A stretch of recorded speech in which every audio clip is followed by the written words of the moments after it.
Welcome to the point. ఇటీవల రాజ్ తరుణ్ విషయం చాలా విపులంగా సుదీర్ఘంగా మాట్లాడాము. చర్చించిన అంశాలు ఏమిటి అంటే లావణ్యకి రాజ్ తరుణ్కి గతంలో ఉండే అనుబంధం మొదలుకుని ఆ తర్వాత ఆమె చేసిన ఆరోపణలు, రాజ్ తరుణ్ తనకు కావాలని చెప్తున్న పరిణామాలు, అండ్ ముఖ్యంగా తన దగ్గర డ్రగ్స్ ఉన్నాయని చెప్పి ఆ డ్రగ్స్ తను బలవంతంగా కొంతమందికి ఇచ్చిందని కొంతమంది వచ్చి ఐ డ్రీమ్ స్టూడియోస్లో వారి మాటలను చెప్పారు. అయితే చట్ట పరిధిలో, న్యాయ పరిధిలో ఈ అంశాలని ఎలా పరిశీలించాలి, ఎలా అర్థం చేసుకోవాలి, ఏవేవి శిక్షలకి అర్హం అవుతాయి, ఈ విషయాలపై మనం మాట్లాడబోతున్నాం. మనతో పాటు ప్రముఖ సుపరిచిత సీనియర్ అడ్వకేట్ నాగేశ్వరరావు పూజారి గారు ఉన్నారు. నాగేశ్వరరావు గారు నమస్కారం సార్. రాజ్ తరుణ్ ఇష్యూని మీరు ఫాలో అవుతున్నారా సార్? అవునండి. సో ఫస్ట్ ఆఫ్ ఆల్ అంశాల వారీగా చూస్తే వాళ్ళిద్దరూ పెళ్ళి అయిందని చెప్పి లావణ్య ఒక టైంలో చెప్పింది మధ్యలో. సో గౌరవ న్యాయస్థానం ఎటువంటి ఆధారాల కోసం వెతుకుతుంది పెళ్ళయిందని నిజమైతే? అండ్ ఒకవేళ పెళ్ళయిందని నిజమై రుజువు అయినా కూడా తర్వాత ఏం జరుగుతుందనే అంశంపై మీ అభిప్రాయం ఏంటి సార్? ఇప్పుడు జనరల్గా కనుక పెళ్ళయింది అనుకుంటే కనుక, పెళ్ళయింది అంటే దానికి సంబంధించిన ఏదో ఒక సాక్షిదారం అయితే కంపల్సరీ ఉంటుంది. రైట్. అంటే ఇప్పుడు ఇద్దరు వ్యక్తులు రిలేషన్షిప్లో ఉన్నప్పుడు ఏంటంటే వాళ్ళు పెళ్ళి బహిరంగంగా చేసుకోవచ్చు, లేదా పర్సనల్ కూడా చేసుకునే అవకాశం ఉంటుంది. అంటే కొంతమంది గుర్తిస్తుంది. కాబట్టి ఒకవేళ కనుక పెళ్ళయింది కనుక అయితే ఆ అమ్మాయికి ఆర్సీఆర్ వేసుకునే అవకాశం ఉంటుంది. దాన్ని మనం రెస్టిట్యూషన్ ఆఫ్ కాంజుగల్ రైట్స్ అంటాం. అంటే నా భర్త నాకు కావాలి, అంటే నా భర్తతో నేను నివసించాలి అని ఆమె అప్లై చేసుకునే అవకాశం ఆమెకు ఉంటుంది. తర్వాత ఒకవేళ పెళ్ళై కనుక ఉంటే ఆమె డొమెస్టిక్ వైలెన్స్ కింద రెసిడెన్స్ ఆర్డర్ అడగచ్చు. వెళ్ళి నా భర్త ఇంట్లో ఉంటా నేను, ఎలాంగ్ విత్ మై హస్బెండ్, నేను నాకు నివసించే అవకాశం ఇవ్వండి అని అడిగే అవకాశం కూడా ఉంటుంది. కానీ ఆ మధ్యలోనే తను ఇంకొక వ్యక్తితో సహజీవనం చేసినట్టు, ఒక రిలేషన్షిప్లో ఉన్నట్టు కొన్ని నిర్ధారణ అయ్యాయని చెప్పి కూడా కొన్ని వినపడుతున్నాయి మనకి. నిర్ధారణ అంటే ఎక్కడయ్యాయి? మీడియాలో వినిపించేవన్నీ మనకు. మస్తాన్ సాయి అనే వ్యక్తి ఎవరైతే రెండు పద్ధతులు ఉంటాయి మనకి ఎప్పుడైనా కూడా. ఒకటి, ఏదైనా ఒక సంఘటన జరిగినప్పుడు అది గవర్నమెంట్ దాని సంబంధిత సంస్థలు నిర్ధారించడం అనేది ఒక పద్ధతి. గవర్నమెంట్ దానికి సంబంధిత సంస్థలు అంటే ఏంది, మనకు పోలీసు వాళ్ళు కానీ, తర్వాత కోర్ట్స్ కానీ, దానికి సంబంధించిన ఇన్వెస్టిగేషన్ ఏజెన్సీ ఏమైనా ఉన్నాయనుకో. ఇప్పుడు డ్రగ్స్ అనే పదం వాడితే మనకి NDPS యాక్ట్ వస్తుంది. దానికి సంబంధించిన వీళ్ళు నిర్ధారించాలి జనరల్గా. సో మీడియాలో వచ్చే ఏ కథనాన్ని కూడా మనం ఖచ్చితంగా నిర్ధారించి చెప్పలేము. రైట్. కాబట్టి ఎందుకంటే ఇప్పుడు మీడియా అనేది అనుకుంటే ఒక పార్ట్ వరకే చూపిస్తుంది, మొత్తం ఎంటైర్ పార్ట్ అనేది ఇన్వెస్టిగేషన్లో తేలుతుంది. కరెక్ట్. కాబట్టి ఎప్పుడైనా కూడా నిర్ధారించడం అనేది మనకు గవర్నమెంట్ దాని సంబంధిత సంస్థలు నిర్ధారిస్తేనే నిర్ధారించినట్టు. పెళ్లి కూడా అంతే కదా సార్? ఏదైనా అంతే. ఇప్పుడు ఈ కేసులో ఉన్న బ్యూటీ ఏంటంటే, అంటే నేను రెగ్యులర్గా ఫాలో అవుతుంటా కాబట్టి ఈ కేసులో ఉన్న బ్యూటీ ఏంటంటే, ఒకవేళ వీళ్ళందరూ కంప్లైంట్లు కనుక పోలీస్ స్టేషన్లలో ఇచ్చుంటే పోలీసు వాళ్ళకి చాలా ఈజీ. ఎందుకంటే అన్ని ఎవిడెన్స్లు వాళ్ళే ఆన్లైన్లో రిలీజ్ చేసేస్తున్నారు. వీళ్ళు ఇన్వెస్టిగేషన్ కూర్చున్న దగ్గర నుంచి అన్ని ఇన్వెస్టిగేషన్ తీసేసుకోవచ్చు. కాబట్టి ఏదైనా ఒక విషయాన్ని ధృవీకరించాలి అంటే దానికి సంబంధిత శాఖలకు సంబంధించిన వాళ్ళని ధృవీకరించాలి. మీడియాలో వచ్చే కథనాలు ఎప్పుడైనా కూడా, అంటే ఇప్పుడు దీంట్లో రెండు అంశాలు ఉంటాయి. ఎప్పుడైనా కూడా మనకు నిప్పులేంది పోరాదని కూడా అంటాం మనం. కానీ ఒక విషయాన్ని ఒకటే అంశం మీద మనం ఖచ్చితంగా ఇది జరిగింది అని మీడియాలో వచ్చే కథనాన్ని బట్టి చెప్పలేము ఎప్పటికీ. కరెక్ట్. ఇప్పుడు ఈ విషయంలో మరొక కీలక అంశం, మొన్న ఇద్దరు వ్యక్తులు, ఒక అమ్మాయి ఒక అబ్బాయి వచ్చి, అబ్బాయి చెప్పలేదు కానీ అమ్మాయి అయితే బలవంతంగా నాకు డ్రగ్స్ ఇవ్వబడ్డాయి అనే ఒక ఆరోపణ మీడియా ముఖంగా చేసింది. దాని గౌరవ కోర్టు ఏ విధంగా పరిగణిస్తుంది అంటే, ఇప్పుడు బలవంతంగా డ్రగ్స్ ఇవ్వబడ్డాయి అంటే ఏంటంటే, డ్రగ్స్ అనేది అయితే జనరల్ ఎవరు బలవంతంగా తీసుకోలేరు. అంటే బలవంతంగా ఇవ్వటం వేరు, దాన్ని మనం ఫోర్స్ఫుల్ చేయటం వేరు. అంటే తీసుకోమని ఫోర్స్ చేయటం వేరు. ఒక వ్యక్తిని మనం తీసుకో ఏం కాదు. ఇప్పుడు జనరల్గా మనం ఎప్పుడన్నా తాగని వాళ్ళు, లేకపోతే తాగి బంద్ చేసిన వాళ్ళు మన దగ్గర ఉన్నప్పుడు, వాళ్ళు పార్టీలో కూర్చున్నప్పుడు మనం ఏం చేస్తాం, వాళ్ళని కొద్దిగా ఫోర్స్ చేస్తాం. మనం ఏం కాదు, ఒక బీరే కదా, బీరికి ఏమవుతుంది అట్లా మనం ఫోర్స్ చేస్తాం. ఫోర్స్ చేయడం వేరు, బలవంతంగా మనం దాన్ని చేయడం వేరు.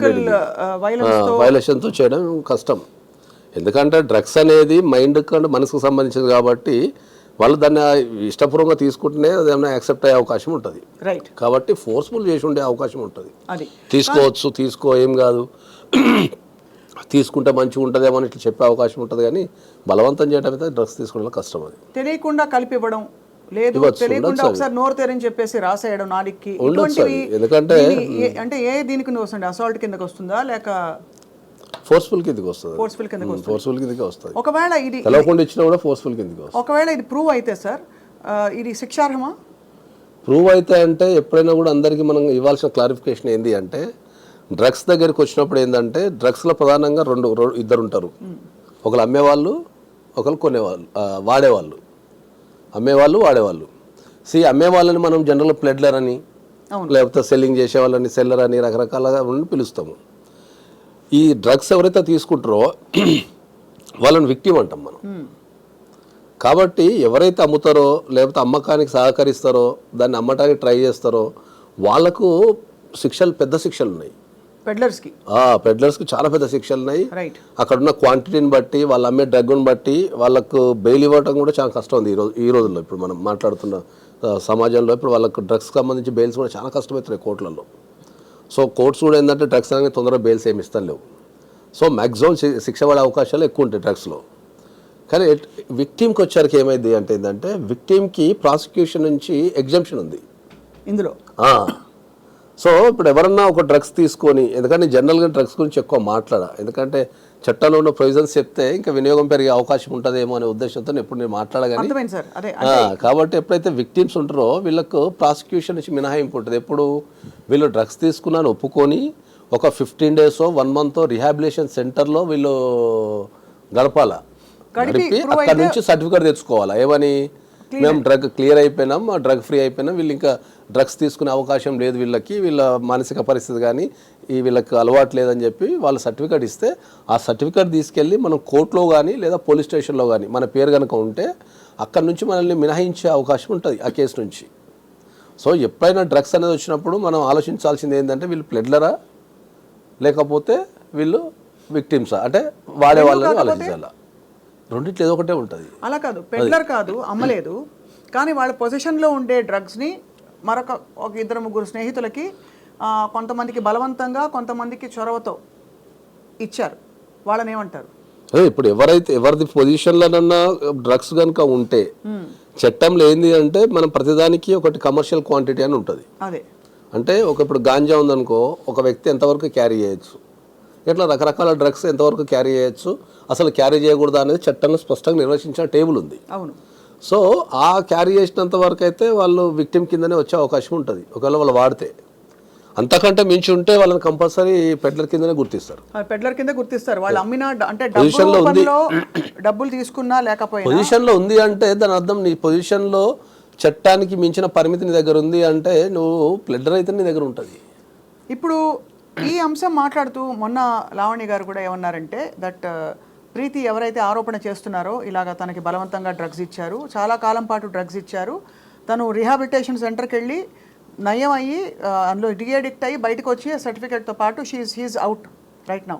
కానీ అలవాటు చేసిన ఆ వీడియోలు తన దగ్గర ఉన్నాయని చెప్పి ప్రీతి ఆరోపిస్తే ఆ అమ్మాయి గతం నాకు తెలుసు, ఆ అమ్మాయికి గతంలో చాలామంది బాయ్ ఫ్రెండ్స్ ఉన్నారు అని లావణ్య ఆరోపణ చేశారు. దానికి ఏమైనా పొంతన సంబంధం ఉంటుందా సార్? అంటే మనిషి నడవడిక తెలుసుకోవడంలో. అదే ఇప్పుడు మనం ఏం చెప్తామంటే ఏంటంటే జనరల్గా ఏమవుతుందంటే మనం ప్రపంచంలో ప్రతిదానికి ఒక చట్టం ఉంది, దానికి కొన్ని రూల్స్ పర్మిట్స్ ఉన్నాయి. ఇప్పుడు ఒక అమ్మాయి కనుక ఇప్పుడు నేను ఎవరికైనా బలవంతంగా పనిచేసిన అనుకో, ఆ పరిస్థితికి వాళ్ళు లొంగిపోయినా, సపోజ్ తప్పించుకోవడానికి వీలు లేదు లేకపోతే ఒక చేయాల్సి వచ్చింది లొంగిపోయినా, దాని తర్వాత వాళ్ళు కంపల్సరీ రిలీజ్ కావాల్సిందే. ఎందుకంటే అది నిజంగా బలవంతం చేసినా లేకపోతే స్వతంత్రంగా తీసుకున్నా అని. అట్లా బలవంతం చేసినప్పుడు వాళ్ళు ఎనీ ఫోరం, ఇప్పుడు అంతా ఆన్లైన్ కంప్లైంట్సే కదా. ఇప్పుడు ఇంకా కొత్త చట్టంలో అయితే ఇంటికాడ కూర్చొని మనం ఆన్లైన్ కంప్లైంట్ చేయొచ్చు. అవును. ఒకవేళ అమ్మాయి దగ్గర డ్రగ్స్ పొజిషన్ ఉంది లేకపోతే అమ్మాయి అలవాటు చేస్తున్నప్పుడు you can go to the any forum, any police station, walk in to the police station, give a complaint. So అది ఇవ్వలేదు కనుక దాన్ని ఎలా అన్వయించుకుంటారు మరి? ఇక వన్ ఆఫ్ ద అంతే కదా. అంటే బట్ ఇక్కడ అంటే నీకు అవసరం వచ్చినప్పుడు ఏంటంటే ఇప్పుడు ఒక నేరం చట్టంలో చాలా స్పష్టంగా చెప్పబడుతుంది. ఒక నేరం చేసినోనికి ఎంత శిక్ష పడుతుందో ఆ నేరం జరుగుతుందనో జరిగిందనో చెప్పని వాళ్ళకు కూడా అంతే శిక్ష ఉంటుంది. అంటే నేరం జరగబోతుందని నీకు తెలిసి చెప్పకపోయినా అంతే శిక్ష. కానీ అది బెదిరింపుకి లోనయ్యి ఆ బెదిరింపు వల్ల నేను బయట చెప్పలేదు, మా వ్యక్తిగత జీవితాలని ఎక్కడ బయట పెడతారని ఆ బెదిరిస్తూ మా ఫోన్లు లాక్కుని ఇలా చేశారనే ఆరోపణని దాన్ని ఎంతవరకు తావిస్తుంది? ప్రాక్టికాలిటీ ఆలోచించండి. ఈ రోజులలో ఫోన్లు లాక్కోవడం అనేది, బెదిరించడం అనేది ఒక వ్యక్తిని మనం బంధించగలుగుతామా? ఇప్పుడు నా ఫోన్ ఉంది అనుకుందాం, ఇప్పుడు నన్ను బెదిరించారు, మీరు బెదిరిస్తే నేను ఇక్కడ నుంచి ఒక 100కి కాల్ చేయలేనా? లేకపోతే ఒక వాట్సాప్కి నేను ఒక మెసేజ్ పెట్టలేనా? ఇప్పుడున్న డిపార్ట్మెంట్లు, మ్యాక్సిమం డిపార్ట్మెంట్లు ఇంక్లూడింగ్ ఏసీబీ అనుకోండి, నార్కోటిక్స్ అనుకోండి, తర్వాత పోలీస్ వ్యవస్థ కానీ ప్రతి పోలీస్ స్టేషన్కి వాట్సాప్ ఉంది, షీ టీమ్స్కి వాట్సాప్ ఉంది. అవును. ఒకవేళ ఇవ్వాలనుకుంటే కంప్లైంట్ ఎక్కడి నుంచి అని ఇవ్వచ్చు నువ్వు. సో అయితే మరి ఇందులో డ్రగ్స్ పొజిషన్లో ఉన్న వాళ్ళు శిక్షార్హులు. డెఫినెట్లీ పోలీసు వాళ్ళు కనుక ఫైండ్ అవుట్ చేస్తే డెఫినెట్లీ పోలీసు వాళ్ళు ఫైండ్ అవుట్ చేస్తే గతంలో ఒక మోతాదు దొరికింది కాబట్టే ఆ ఫలానా సదరు వ్యక్తి లావణ్య అనే అమ్మాయి కొంత రిమాండ్లో ఉన్నారు కొంతకాలం పాటు, 45 days. ఒకవేళ ప్లెడ్లర్ కింద దొరుకుంటూ ఉండొచ్చు అంతే. అంటే ఆ కేసుకు సంబంధించి అయితే నాకు ఐడియా లేదు. దాని వరకు అయితే జైలుకి వెళ్ళిందని అవగాహన అయితే ఉంది నాకు. అంతేగాని ఎన్ని రోజులు వెళ్ళింది అక్కడ దా కేసు, ఏం డ్రగ్స్ పట్టుబడ్డాయి, లేకపోతే ఎందుకు 45 days ఉండాల్సిందో నాకు ఐడియా లేదు. కాకపోతే అక్కడ ఒకవేళ ప్లెడ్డర్ కానీ వాళ్ళకి సహాయకుడు కానీ ఉంటే కొద్దిగా ఎక్కువ రోజులు పెట్టే అవకాశం ఉంటుంది. గౌరవ న్యాయస్థానాలు ఎప్పుడూ కూడా సమాజ పరిరక్షణ అలాగే దేశ భద్రత గురించి ప్రాథమికంగా ఒక మౌలికంగా ఆలోచిస్తుంది కాబట్టి ఈ మొత్తం వ్యవహారం నాగేశ్వరరావు గారు మీరు చూస్తూ వచ్చారు. ఎక్కడెక్కడ పొరపాట్లు జరిగాయంటారు? అంటే తెలుసో తెలియక కొంత అందరూ ఇన్వాల్వ్ అయిపోయి ఒక పాయింట్ అయ్యాక వాళ్ళు తప్పుకుని ఇది ఇలా అవుతుందంటారా, లేక బలవంతంగా నిజంగానే అందరినీ ఇన్వాల్వ్ చేయబడి ఈ విధమైన, అంటే ఎందుకంటే చిక్కుముళ్ళు చాలా ఉన్నాయి. ఫలానా వ్యక్తికి ఏదో రిలేషన్షిప్ ఉందని, ఆ రిలేషన్షిప్ ఉండబట్టి ఎక్కడో రేప్ కేసు అటెంప్ట్ కూడా ఉందని చెప్పి ఆ కేసు పెట్టడం లావణ్య, మస్తాన్ సాయి అనే వ్యక్తి, ఇవన్నీ ఇన్వాల్వ్ అయిపోయాయి చిక్కుముళ్ళు. ఇందులో ఈ కేసు ఆత్మ ఏమిటి మీ దృష్టిలో sir? What is the most important thing ఇందులో? ఇప్పుడు దీంట్లో మీరు అడిగింది ఏంటి అంటే, ఇప్పుడు ఒక్కొక్క ఈ సమస్యని మనం చాలా కోణాల నుంచి చూడాల్సి వస్తుంది. అవును. ఒక అడ్వకేట్ కింద చూస్తే ఒక రకంగా అనిపిస్తుంది, కరెక్ట్. సామాజిక పరంగా చూస్తే ఇంకో రకంగా అనిపిస్తుంది, చట్టపరంగా చూస్తే ఇంకో రకంగా ఉన్నది, అవును, మీడియా పరంగా చూస్తే ఇంకో రకంగా ఉన్నది. అవును. దీన్ని ఏ కోణాల నుంచి మనం విశ్లేషించాలి దీన్ని ప్రధానంగా? ఇప్పుడు ఒక అడ్వకేట్ పరంగా నేను చూసినా అనుకుందాం, టెక్నికల్గానే చూస్తారు, లీగల్గా ఏంటి అడ్వకేట్ పరంగా కనుక చూస్తే ఏంటంటే, ఇప్పుడు ఇదైతే జరుగుతున్న ఏదైతే ఇష్యూ ఉందో అది మ్యాక్సిమం మార్కెట్లో అందరి జీవితాలలో ఉంది. ఒక యూత్లో ఉన్న ఒక 20-30% కేసెస్ మా దగ్గర నా టేబుల్ పైన రోజు 2-3 ఉంటాయి. ఏం కేసులు? ఈ పెళ్లి చేసుకుంటా అని చెప్పి, పెళ్లి చేసుకోకపోవడం, మోసం చేసిండని చెప్పేసి ఈ కేసులు పెట్టడం, వీళ్ళు వాళ్ళ మీద పెట్టడం, వాళ్ళు వీళ్ళ మీద పెట్టడం, దొంగతనాల కేసులు పెట్టడం, ఇరికించడం లాంటి కేసులు, ఈ రిలేషన్షిప్స్కి సంబంధించిన కేసులు చాలా ఉన్నాయి. ఈ కేసు ఎందుకు పాపులర్ అయింది అంటే ఏంటంటే, వాళ్ళు కొద్దిగా రాస్తారు నిజ సెలబ్రిటీ కాబట్టి జనాలు కొద్దిగా ఆసక్తి ఉంటుంది కాబట్టి మనం ఈ కేసు పాపులర్ అయింది. అవును. ఇట్లాంటి కేసులు రాష్ట్ర వ్యాప్తంగా ప్రతి పోలీస్ స్టేషన్లు ఉన్నాయి. ఇంతకంటే ఘోరమైనవి వీడియోలు దొరికినవి ఉన్నాయి, ఇంకా అన్నీ ఉన్నాయి. కాకపోతే ప్రధానంగా ఏంటంటే ఈ కేసు అనేది కొద్దిగా పాపులర్ కేసు కాబట్టి ఇంకా అది పాపులర్ అయిపోయింది. అవును. అది సమాజపరంగా చూస్తే దీనికి ఇప్పుడు అడ్వకేట్ పరంగా నేను చెప్పాల్సుకున్నది. సమాజపరంగా చూస్తే ఏమవుతున్నది అంటే, సమాజపరంగా చూసినప్పుడు ఏంటంటే, ఇద్దరు పెళ్లి కాని వ్యక్తులు 2 కుటుంబాలకు తెలిసి, ఇద్దరు పెళ్లి కాని వ్యక్తులు 2 కుటుంబాలకు తెలిసి ఒక ఇంటి కింద నివసించడం అనేది ఎంతవరకు భావ్యం అనేది ఒక క్వశ్చన్. ఎందుకంటే ఇప్పుడు బీయింగ్ ఏ నేను కూడా ఒక ప్రేక్షకుడే కదా. అవును. సో ఇప్పుడు పెళ్ళైందా పెళ్లి కాలేదు ఒక కాన్ఫ్లిక్ట్ నాకు. అవును, కరెక్టే కదా. ఓకే, ఇప్పుడు పెళ్లి కాలేదు అనుకో, మరి ఈ 2 కుటుంబాలు ఎట్లా యాక్సెప్ట్ చేసినాయి అనేది ఒక పాయింట్ నాకు. సమాజ పరంగా నేను అడ్వకేట్ని కాదు, ఒక సమాజ పరంగా నేను ఒక వ్యక్తిని అనుకుంటే నాకు ఒక కాన్ఫ్లిక్ట్ ఏముంటుంది? అరే వీళ్ళ కుటుంబం తెలుసు అంటున్నారు, వాళ్ళ కుటుంబం తెలుసు అంటున్నారు, మరి వీళ్ళిద్దరు ఒక 11 years రిలేషన్షిప్లో ఉన్నప్పుడు ఈ 2 కుటుంబాలు ఏం చేసినాయి అంటే, సమాజంలో ఇప్పుడు ఈ ఇష్యూ ద్వారా ఏంటి అంటే, మీరు సమాజంలో ఒక ఇద్దరు వ్యక్తులు పెళ్లి కాకుండా నివసించవచ్చు అనేది మీరు మెసేజ్ పంపిస్తున్నారా? అది వ్యాలిడా ఇన్వాలిడా అనేది చట్టపరిధిలో ఏముంది అంటే ఈ విషయంపై? చట్టపరిధిలో మనకు భారతదేశానికి ఉన్న బ్యూటీ ఏంటంటే, చట్టం కంటే ఎక్కువ మన మోరల్కి వాల్యూ ఇస్తాం. మోరల్ వాల్యూస్కి ఎక్కువ వాల్యూస్ మన దగ్గర భారతదేశానికి, ప్రపంచంలో ఉన్న అన్ని దేశాలకు భారతదేశానికి ఉన్న తేడా ఏంటంటే, ప్రపంచంలో అందరూ చట్టానికి వాల్యూ ఇస్తారు, మనం చట్టం కంటే ఎక్కువ మోరల్కి వాల్యూ ఇస్తాం. మోరల్కి, సమాజము, పరిధులు వాటి కొన్ని ఉంటాయి. ఇప్పుడు చట్టపరంగా ఇప్పుడు మనం చట్టమే తీసుకుందాం అనుకుందాం, ఒక పెళ్లి కాని వ్యక్తి, ఇద్దరు పెళ్లి కాని ఒక అబ్బాయి ఒక అమ్మాయిని ఒక ఇంటికి రెంట్ ఇవ్వగలుగుతారా? ఎవరన్నా ఒక ఇంట్లో రెంట్ ఇవ్వగలుగుతారా? అంటే చాలా ఈ మధ్య ఇవ్వట్లేదు. అసలు రెండో వ్యక్తి వచ్చి వస్తూ పోతూ ఉండే ప్లేసెస్ మీద చేసుకుంటున్నారు. అంటే నిజమే, అంటే నిజంగా చూస్తే కలిసి ఎవరు తీసుకోవట్లేదు రెంట్కి. కలిసి తీసుకోవడం లేదు, మనం చట్టము మొరల్ మాట్లాడుతున్నాం. చట్టము మొరల్ మాట్లాడేటప్పుడు ఇద్దరు పెళ్లి కాని వ్యక్తులు పోయి రెంట్కు తీసుకునే అవకాశం ఉందా? లేదు. ఇస్తున్నారా? మరి చట్ట ప్రకారం ఇవ్వాలి కదా, ఇవ్వాలి. ఇప్పుడు చాలా హోటల్స్లో కపుల్స్కి మాత్రమే రూమ్స్ ఇస్తారు. అన్మ్యారీడ్ వాళ్ళకి ఇప్పటికి కూడా ఇండియాలో ఇప్పటికి కూడా చాలా చోట్ల బోర్డు పెట్టి ఉంటుంది, unmarried couples are not allowed అని చెప్పేసి. మరి అకార్డింగ్ టు ద లా అయితే మరి వెళ్ళాలి కదా మరి. కాబట్టి ఏంటంటే మనకు మోరల్కి వాల్యూ ఇస్తాం కాబట్టి చట్టంలో మేజర్ అయిన ఇద్దరు వ్యక్తులు కలిసి ఉండే అవకాశం ఉంది. ఎందుకంటే లివ్ ఇన్ రిలేషన్షిప్ అనేది కోర్టులు కూడా గుర్తించినాయి. గుర్తించిందా సార్? గుర్తించినాయి. లివ్ ఇన్ రిలేషన్షిప్స్ కోర్టులు గుర్తించినాయి. మన సాంప్రదాయం కాకున్నా కూడా మేజర్ అయిన ఇద్దరు వ్యక్తులు కలిసి ఉండే అవకాశం ఉంది అని చెప్పి గుర్తించినాయి. సో లివ్ ఇన్ రిలేషన్షిప్ కోర్టులు గుర్తించిన సామాజిక పరంగా మోరల్గా అది తప్పేనంట మనం. రైట్. ఎవరు కూడా ఒప్పుకోరు కదా. ఒక అమ్మాయి కానీ ఒక అబ్బాయి కానీ ఇప్పుడు నేనే ఉన్నా నా కొడుకు పోయి ఇంకో అమ్మాయిని పెళ్లి కాకుండా నేను కాపురం చేస్తా అంటే ఎవరు ఒప్పుకోరు కదా. మోరల్గా ఒప్పుకోరు. చట్టపరంగా మనం ఏం చేయలేం దాంట్లో. కాబట్టి మనం మోరల్గా వాల్యూ ఇస్తాం. కాబట్టి సామాజిక పరంగా ఏంది దాని ఇష్యూ అనేది ఒకటి చూడాలి మనం. ఎన్నేళ్ల సహజీవనం ఉంటే ఇది దాదాపు పెళ్లి దాకా వెళ్ళిన విషయం కాబట్టి వీళ్ళకి ఈ హక్కులు వస్తాయి, వాళ్ళకి ఆ హక్కులు వస్తాయి అని మనకు అర్థమవుతుంది సార్. జనరల్గా సహజీవనంలో 2 సంవత్సరాలు కంటిన్యూస్ లివింగ్ ఉంటే వాళ్ళిద్దరిని భార్యాభర్తల కింద పరిగణించే అవకాశం కోర్టుకుంటుంది. సో అక్కడ పెళ్ళైందా లేదా అనే ఫోటో ముఖ్యం కాదండి. అవసరం లేదు. ఒక ఇద్దరు వ్యక్తులు కంటిన్యూస్గా ఒక ఇంటి కింద 2 years ఉన్నాము, మేము భార్యాభర్తల కింద మేము పరిగణించబడినాము అనుకుంటే వాళ్ళని భార్యాభర్తల కింద మేము కలిసి జీవించినామని చెప్పి పెళ్లి చేసుకోకుండా కనుక ఉంటే వాళ్ళిద్దరిని అక్కడున్న సాక్ష్యాలను బట్టి వాళ్ళిద్దరిని భార్యాభర్తల కింద పరిగణించే అవకాశం కోర్టుకుంటుంది. రైట్. ఎప్పుడైతే భార్యాభర్తల కింద పరిగణిస్తారో అప్పుడు అన్ని రైట్స్ వచ్చేస్తాయి. ఓకే. ఇక్కడ ఇంకో క్వశ్చన్, అదే టైంలో భార్య ఇంకొక వ్యక్తితో కానీ భర్త ఇంకొక వ్యక్తితో కానీ ఎక్స్ట్రా మ్యారిటల్ అఫేర్ పెట్టుకుంటే, అంటే నేను అనేది live in relationship come marriage అని ఏదైతే అనుకుంటున్నామో ఆ పరిధిలో జరిగితే అది చట్ట కోణంలో నేరమా, శిక్ష పడే నేరమా? అంటే ఇప్పుడు మనకు 2 అంశాలు ఉంటాయి దీంట్లో. మనం కొద్దిగా విపులంగా చెప్పాలంటే ఏంటంటే ఇప్పుడు పెళ్లి కాలేదు అనుకుందాము. పెళ్లి కాకుండా ఒక ఇద్దరు వ్యక్తులు లివ్ ఇన్ రిలేషన్షిప్లు ఉన్నారు. 2 years అయిపోయింది. 2 years అయిపోయింది. తర్వాత ఐదర్ ఆఫ్ ద పార్టీ ఇంకోలతో రిలేషన్షిప్లో వెళ్ళిపోయింది అనుకుందాము. వాళ్ళు క్రిమినల్ పరంగా ఏ రకమైన చర్యలు, క్రిమినల్ పరంగా కానీ సివిల్ పరంగా కానీ ఏ రకమైన చర్యలు తీసుకోనికి లేదు. అదే ఇద్దరు వ్యక్తులకు చట్టపరంగా పెళ్ళయింది. దాంట్లో ఎవరో ఒక పార్టీ అడల్టరీ మనం మెయింటైన్ చేస్తున్నారు అనుకున్నప్పుడు వాళ్ళు క్రిమినల్ కేసు లేదు ఇండియాలో, సివిల్ కేసెస్ ఉన్నాయి.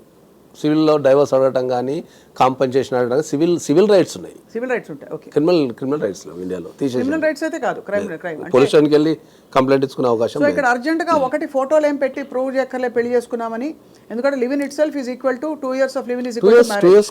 But at the same time, if either of the parties decided to move away and say I want another person on my life అని వాళ్ళు మూవ్ అవే చేస్తే చట్ట పరిధిలో అది క్రైమ్ కాదు, సివిల్ రైట్స్ ఉన్నాయి. వాళ్ళకి పెళ్లి అయితే సివిల్ రైట్స్ ఉన్నాయి. సో ఆ టైంలో వచ్చి నాకు ఫలానా మనిషి కావాలి అని పట్టుబడితే కోర్టు ఎలా అనుకుంటుంది? నాకు అతనే కావాలంటే ఇప్పుడు లావణ్య నాకు రాజ్ తరుణ్ కావాలని పట్టుబడుతుంది. అవును, ఇప్పుడు లావణ్యకు రాజ్ తరుణ్ కావాలని పట్టుబడ్డప్పుడు ఏంటంటే దీంట్లో మళ్ళీ 2 అంశాలకు వస్తాం మనం. మ్యారేజ్ అయిందా, మ్యారేజ్ కాలేదా? మ్యారేజ్ కాలేదు అనుకుందాం. 2 years అమ్మ కంటిన్యూస్ లివింగ్ చూపించేసి కోర్టులో కేసు వేసుకోవచ్చు. ఏమని ఆర్సీఆర్ వేసుకోవచ్చు, నేను కలిసి ఉంటాను చెప్పి వేసుకోవచ్చు. అదే నడుస్తుంది కదా డొమెస్టిక్. అంటే ఇప్పుడు మనం కేసులో లేం కాబట్టి ఏం నడుస్తుందో మనకే తెలుస్తుంది. ఇప్పుడు మీరైనా నేనైనా కూడా మనం మీడియాలో వచ్చే కథనాలను బట్టి మనం మాట్లాడుతున్నాం. అంతే. వాస్తవాలు ఏందనేది ఎవరికి తెలియదు. వాళ్ళు చెప్పినా వీళ్ళు చెప్పినా మనకు తెలియదు. వాళ్ళ రైట్స్ అంటే ఇలాంటి పరిస్థితులలో ఎవరికి ఏం రైట్స్ ఉంటాయనేది మనం మాట్లాడుతున్నాం. సో ఆ మాట్లాడే క్రమం లేదంటే ఒకవేళ కంటిన్యూస్ లివింగ్ కనుక 2 years ఉండి ఆమె చూపించగలిగితే ఆ లివ్ ఇన్ రిలేషన్షిప్ ఇంత లాంగ్ టర్మ్ రిలేషన్షిప్ కనుక కోర్టులో ప్రూవ్ చేసుకోగలిగితే ఆమెకు ఆల్ రైట్స్ వచ్చేస్తాయి. అంటే she can claim compensation. Yes, ఆమె లాస్ అయితే కాంపెన్సేషన్ వేసుకోవచ్చు. తర్వాత ఒకవేళ కంటిన్యూస్ లివింగ్ చూపిస్తే భర్త కింద క్లెయిమ్ చేసుకోవచ్చు. ఏం క్లెయిమ్ చేసుకోవచ్చు? భర్త నాకు కాపురం పాపని క్లెయిమ్ చేసుకోవచ్చు. అవసరమైతే ఎక్కడ ఉంటే అక్కడ నేను పోయి నివసిస్తాను మీరు డొమెస్టిక్ వైలెన్స్ కింద రెసిడెన్స్ ఆర్డర్ వేసుకోవచ్చు. కాంటాక్ట్ చేయకుండా ప్రొటెక్షన్ వేసుకోవచ్చు. ఇవన్నీ చేసుకోవచ్చు. కానీ వీళ్ళిద్దరూ దాదాపు విడిపోయి ఇది ఎప్పటిలోగా వేస్తే కనుక ఇప్పుడు సపోజ్ నేను చెప్పేది A, B ఉన్నారండి. వీళ్ళిద్దరు కాదు పేర్లు వాడద్దు మనం, ఎందుకంటే మీరు అన్నట్టు వాళ్ళని గౌరవిస్తూ వాళ్ళ ప్రైవసీని గౌరవ చట్టాలని గౌరవిస్తూ మనం A, B ఉన్నారు, కొంతకాలం కలిసి ఉన్నారు ఆల్మోస్ట్. తర్వాత వాళ్ళు విడిపోయారు. ఆ విడిపోయిన కొంతకాలం తర్వాత ఒక 2-3 ఏళ్ల తర్వాత ఒకళ్ళు సడన్గా మేల్కొని నాకు అతనే కావాలి, అతను వేరే రిలేషన్షిప్ పెట్టుకుని వెళ్ళిపోయాడు అని అంటే ఇజ్ దట్ వ్యాలిడ్? ఎందుకంటే 2 ఏళ్ళు 3 ఏళ్ళు ఊరుకుని లేదు గ్యాప్ వచ్చిన తర్వాత 2 years 3 years కలిసిన తర్వాత ఆ రిలేషన్షిప్ అనేది కంటిన్యూ అవుతుంటే మీకు వేసుకోవచ్చు. దాన్ని కంటిన్యూ కాలేదనుకో, మధ్యలో కంటిన్యూ కాకపోతే మళ్ళీ అది క్వశ్చనబుల్ అయిపోతుంది. అది నథింగ్ బట్ వైడ్ అయినట్టే ఉంటుంది అది. రైట్. అట్లా ఇప్పుడు ఒక 2-3 సంవత్సరాలు కలిసి ఉండి తర్వాత మళ్ళీ 2-3 సంవత్సరాలు కలిసి లేవనుకో మళ్ళీ fresh cause of action arise అవుతుంది మీకు. అంతే. అంటే అదే ఎందుకంటే కలిసి ఉండి ఒక ఇంటి కింద కలిసి ఉండి ఒక 2-3 years తర్వాత విడిపోయినా కూడా మళ్ళీ రెగ్యులర్ కాంటాక్ట్ లో ఉండాలి. అది రెగ్యులర్ కాంటాక్ట్ మళ్ళీ క్లెయిమ్ చేసుకోవచ్చు. రెగ్యులర్ కాంటాక్ట్ లో లేని పక్షంలో మళ్ళీ డిసాల్వ్ అయిపోయిన రిలేషన్షిప్ పరిగణించడానికి ఎక్కువ తావు ఉంటుంది. ఎక్కువ. సో మొత్తానికి సార్ అంటే చాలా ఆందోళనకర విషయం ఏంటంటే సార్, ఇవన్నీ మనం ఇవాళ న్యూస్ రూమ్లో కూర్చుని ఈ లివింగ్ ఇన్ కావచ్చు, ఇది ఏదో పెద్దరికంగా ఎవరో ఏదో హితబోధ చేస్తున్నట్టు కాదు, కానీ సమాజ పరిధిలో ఇదివరకు లేని విషయాలు చాలా మాట్లాడుతున్నాం. ఇవాళ డ్రగ్స్ వాడకం సర్వసాధారణం, ఇంట్లో కూర్చుని ఏదో డ్రింక్ తాగినట్టు, కూల్ డ్రింక్ తాగినట్టు డ్రగ్స్ వాడేస్తున్నారు ఇంట్లో, పార్టీస్ అట్లా అయిపోయే కల్చర్. ఏంటి sir, what is the solution to this చెప్పండి నాగేశ్వరరావు గారు. సొల్యూషన్ ఉమ్మడి కుటుంబ వ్యవస్థ ఎప్పుడైతే చీలిపోయిందో ఇండియాలో సమస్యలు అన్నీ వచ్చేసినాయి కుటుంబాలకి, ఇంకా కుటుంబాలకు సమస్యలు అన్నీ వచ్చేసినాయి. ఇప్పుడు మోస్ట్ ఆఫ్ ద డ్రగ్స్ వినియోగం అనేది మనం మాట్లాడదలుచుకుంటే ఎవరైతే యూత్ ఉపయోగిస్తున్నారో వాళ్ళ మీద ఖచ్చితమైన నిఘా లేకపోవడమే. నిఘా ఎందుకు లేదు అంటే ఏంటంటే తల్లిదండ్రులు వాళ్ళ వాళ్ళ లైఫ్లో బిజీ ఉండటం ద్వారా ఏంటంటే వాళ్ళు గుడ్డే నమ్మేస్తున్నారు. ఇప్పుడు మమ్మీ ఒక పార్టీకి వెళ్ళొస్తా అంటే వెళ్ళిపోమంటున్నారు, కానీ ఆ పార్టీలో ఏం జరుగుతుంది, ఆ పార్టీ ఎక్కడ జరుగుతుంది, ఎవరెవరు ఫ్రెండ్స్ ఉన్నారు అని ఆలోచించేంత టైం ఎవరికి లేదు. ఇంతకుముందు ఏంటంటే మంది ఉమ్మడి కుటుంబం కాబట్టి అన్ని ఏజ్ల వాళ్ళు ఉంటుండే, తల్లిదండ్రులు బిజీ ఉన్నా వాళ్ళ తల్లిదండ్రులు ఎవరైతే తాతమ్మో నాయనమ్మో ఇంటికి వాళ్ళు కూర్చొని అందరు ఎటు పోతున్నారు, ఏం చేస్తున్నారు, ప్రవర్తన ఎట్లుండదని చూస్తుండే. కాబట్టి ఇప్పుడున్న కుటుంబం అనేది విచ్ఛిన్నమైంది కాబట్టి మనకి సమస్యలు వచ్చి పడుతున్నాయి. రిలేషన్షిప్స్ కావచ్చు, క్రైమ్ కావచ్చు, డ్రగ్స్ కావచ్చు, కుటుంబాలకు మర్డర్స్ అంటే సోషల్ క్రైమ్స్ విపరీతంగా సొసైటీలో ఉండే ప్రాథమిక మానవీయ సంబంధాలు విలువలు అన్నీ అసలు దాదాపుగా అటువంటి కేసులు కథలు వింటున్నాం సార్. ఇక్కడ మరొక విషయం అడగాలి. భారతదేశంలో వాక్ స్వాతంత్ర హక్కు ఉందని అందరూ గర్వంగా చాటుకుని చెప్తారు. ఇవాళ పబ్లిక్ న్యూస్ రూమ్స్లో బూతులు తిట్టుకుంటూ, బండబూతులు తిట్టుకుంటున్నది అది నేరం కాదా, లేకపోతే? 100% నేరమే. వాక్ స్వాతంత్రం ఉంది, ప్రతి దానికి మనకు రాజ్యాంగంలో ప్రతి హక్కు ఇచ్చారు, మళ్ళీ దానికి కొద్దిగా లిమిటేషన్ ఉంటుంది. వాక్ స్వాతంత్రం ఉంది కానీ ఎట్లా పడితే తిట్టడానికి లేదు కదా. నువ్వు రాజ్యాంగానికి లోబడే తిట్టు, విమర్శించొద్దని ఎవరు చెప్పరు. ఏ వ్యక్తిని ఎవరైనా విమర్శించే హక్కు ఉంది. ఆ విమర్శ అనేది నీకు చూడటానికి కానీ మాట్లాడుకోవడానికి కానీ మంచిగా ఉండాలి.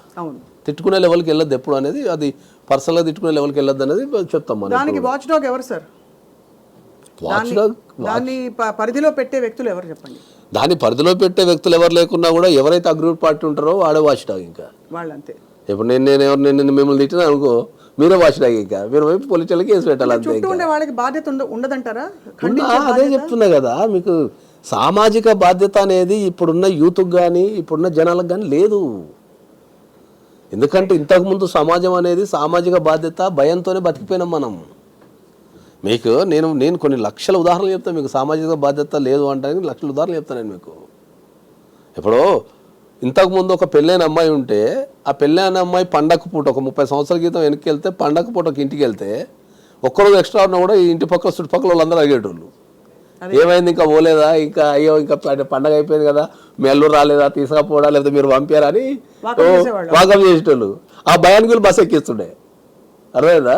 అది సామాజిక బాధ్యత. ఇప్పుడు పెళ్లి చేసుకున్న తెల్లారి నుంచి ఇంటున్నా ఎవరు అడుగుతలేడు. ఏమంటున్నారు, నాకెందుకు ఆమె పెళ్లి చేసుకోకపోతే నాకెందుకు, చేసుకోకపోతే నాకెందుకు అనే భయం అంటే వీళ్ళు కూడా అంతే అయిపోయారు. ఇంకా అట్లనే ఇప్పుడున్న యూత్ కూడా ఉన్న ఎన్నో ప్రొవిజన్స్, రకరకాల చట్టపరంగా రకరకాల ప్రొవిజన్స్ అన్నీ ఉన్నా కూడా వాడు అక్కడ కూర్చుంటాడు, విమర్శిస్తాడు తప్ప ఒక అడుగు ముందుకెళ్ళాడు.